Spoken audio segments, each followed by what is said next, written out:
افغانستان د هیچا فرمایشات نه مني او نه هم څه ورڅخه غواړي. نه د چا غلامي منو او نه د چا فرمایشات منو.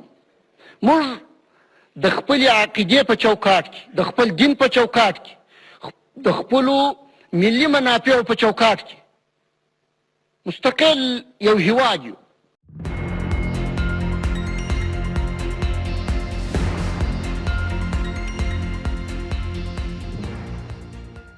درنو لیدونکو، وحید الله بشردوست ملا یاران تلویزیون څخه هرکلی کوم. یو مهم خبر ته د ملي دفاع وزیر ملا یعقوب مجاهد وایي افغانستان نه د یو چا فرمایشات مني او نه هم یو څه ورڅخه غواړي، خو مشکلات یې نور ته جوړي او د افغانستان د بدنامولو کوښښونه دې نه کوي.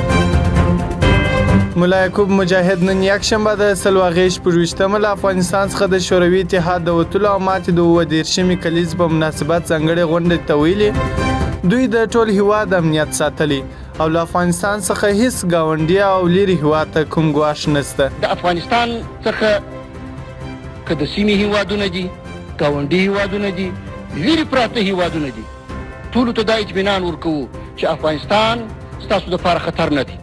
د هغه په وینا له هیچا څخه د افغانستان په امنیت ساتلو کې مرسته نه غواړي، بلکې دوی یې تمام دي. ملا یعقوب مجاهد همدارنګه په دې غونډه کې پر نړیوالو غږ کړی چې له هغو هیوادونو سره هم متقابل تعامل ته چمتو دي او د افغانستان دروازې یې پر وړاندې خلاصې دي چې په تیر کې پر افغانستان یرغل کړی و. د دوی څخه هم غواړو چې که تاسو د افغانستان سره تعامل غواړئ، رامخته سئ، موږ د تعامل دروازې خلاصې دي. که تاسو په تجارت کې،